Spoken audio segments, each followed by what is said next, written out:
All right, kia ora koutou. I'm Martin Kane. I'm a facilitator from the Timaru North and South Combined Kāhui Āko, and I'm also a parent. So with me today, I have Paula Wistrand from Netsafe. And Paula, in this time of being online with our young people, just tell me a wee bit about you, Netsafe, and what you do.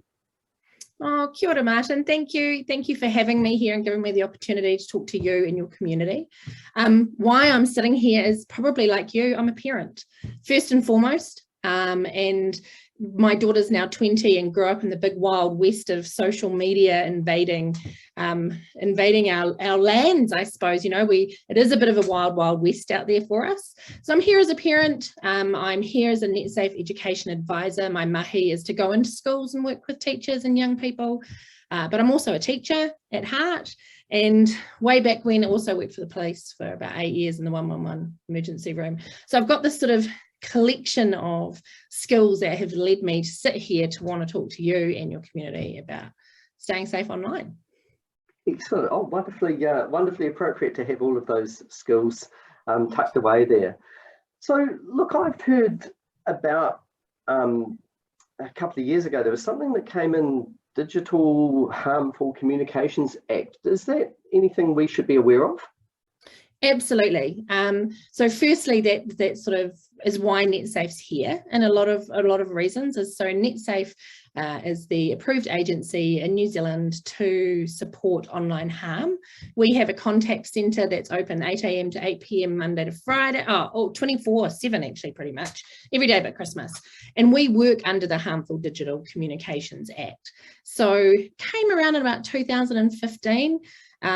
If you want to think about cars and seatbelts, so we drove around in cars for a really long time and then suddenly went, oh, we need to put some safety stuff around this. So we had the influx of the online world come in, and there was a few things that started happening and there weren't laws there to protect it. So we went, oh, we need some laws. So yes, Harmful Digital Communications Act, it is there to protect us and keep us safe, and that's the messaging we give to young people as well. We don't use it as a, oh, here's the law, behave. We use it as, here's the law, if something happens, we've got you. Yeah, that's great. I think we'll probably make a recording about that in a bit more detail, one of the later episodes. Be fantastic. All right, Paula, so I've got 4 young people at home. Well, they are actually at home. I've got a 15-year-old, a 13-year-old, and I've got my twins, the 2 9-year-olds. And in our Kāhui Āko, we have parents from children all the way from 2 years old up to 18. So how do we get started? What as parents, what do we do? You take a big deep breath and you get started. It's a really good question, and one we get a lot. We really advocate just starting with the good. A lot of the messaging young people have heard from older people in their lives is kind of the trench coat alleyway kind of conversations about you're online, here's all the bad, here's all the bad. But the research is telling us that that's not what they see and that's not their reality. So there's a real disconnect between what they're hearing from adults in their lives and what they're experiencing online. So what we suggest is to really start with the good. Tell me what you love about being online. What do you love about it? What apps absolutely float your boat? What is it when you go online? What is it you enjoy? And show me. You will find, in my experience, starting a conversation with that, like that with young people, they can sometimes be quite surprised because it might be the first time an adult's actually said, online's great. Online's amazing. I do all these amazing things online. What amazing things do you do online? It's kind of like, if you think of your young people in sports games, you start talking to them about how their game of football was or how their game of netball was, and their faces light up. And they want to start engaging with you. So as parents, the first thing you actually want to do is, what's great? What do you love about it? Tell me, share it with me. And then their barriers go down a little bit because they're not waiting for that lecture again, and start with, you've been in trouble. I know you're going to get in trouble online because you've been in trouble in real life. So let's have those conversations. Did you ever click on something maybe you shouldn't have?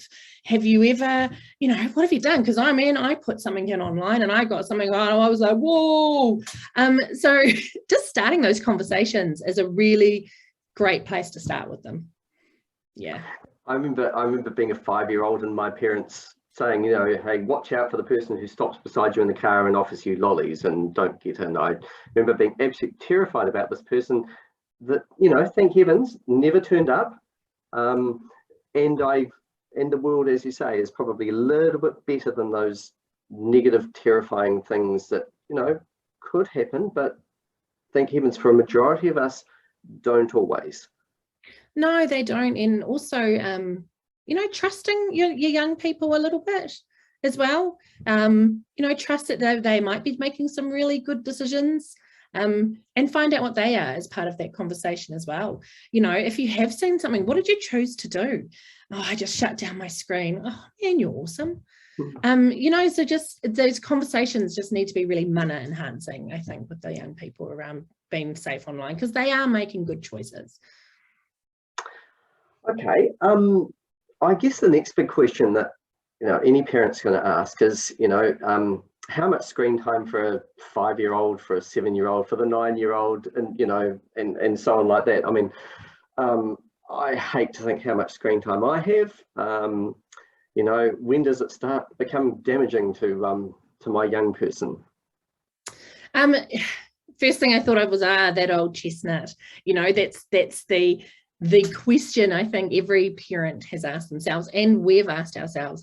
Like you said, my dog knocked my phone out of my hand the other day. So I was like, oh, my dog knows I'm doing more online than I should. So maybe I need to smarten up.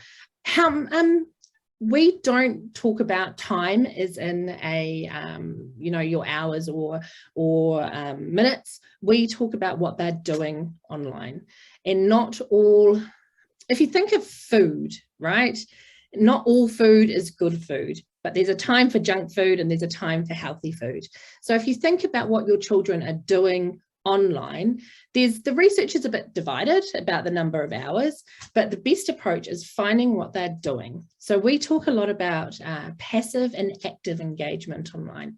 So your passive engagement is probably what we're all a bit guilty of during these lockdowns, is you're just sort of sitting. I always say to the young people when I'm talking to them, if I could move you away and put a potato in front of the screen and the screen doesn't notice, that's your passive that's your Netflix, that's your hours on YouTube. That's and also learning can be really passive when you're just absorbing that information. Compare it to your active engagement online. That could be when you're talking to people. So that can be during social media. It can be creating content. It can be making iMovies. It can be playing Minecraft with friends. So if you think about your passive and your active content and what you're doing, you need to think about, as a family, what do you value as a family? So as a family, we really value getting good sleep. We really value being active. Think about those, and then think about how passive screen time and active screen time fit into that. And what's naturally good and not good for you. Like I say to young people, if you've been watching for too long, your eyes are going to go, and you're doing all this. Your body's telling you you've had enough. Yeah, so that's your passive kind of things. So when you're looking at a family, go, okay, so you've been out, you've helped me mow the lawns, everything like that. What do you want to do online? So okay, well, you really want to play a game of Fortnite. Great. So how long does a good game of Fortnite take? Okay, so it can take anywhere from half an hour to 45 minutes, give or take. Great. Well, you can have one game of Fortnite. And that changes it from half an hour to you can have this level of enjoyment. And that, what we find, just creates a lot more peaceful approach in the whānau to being time online. If you want to relate it, I'm queen of analogies, my boss tells me. If you want to relate it to a rugby game, right? So your kid's out there playing a rugby game and they said it was going to take 80 minutes. It's been 80 minutes. So you walk out there, grab their hand, take them off the field and take them home. Right. Okay, so a bit of leeway. Yeah, and understanding what they're doing online and getting away from that time constraint, but what they're doing constraint. You said you've got 5 to 18-year-olds, age and stage, you know, so, you know, obviously a 5-year-old was probably going to need a lot less time online towards what an 18-year-old might actually be doing online as well, because they'll be doing a whole lot more than a 5-year-old can do. So they may need more time online. So no, there's no magic answer. What suits your family, age and stage, and passive and active use are your winning combination for that conversation. And it's all about that conversation. You will hear me say that word a lot. Paula, thank you very much for your time today. You're so welcome. In the next episode, I understand we're going to look into the parent toolkit. We're looking at things like, you know, family values, filtering, all that sort of stuff. So it'll be wonderful to talk to you then. Thank you very much for your time. Looking forward to it. Cheers.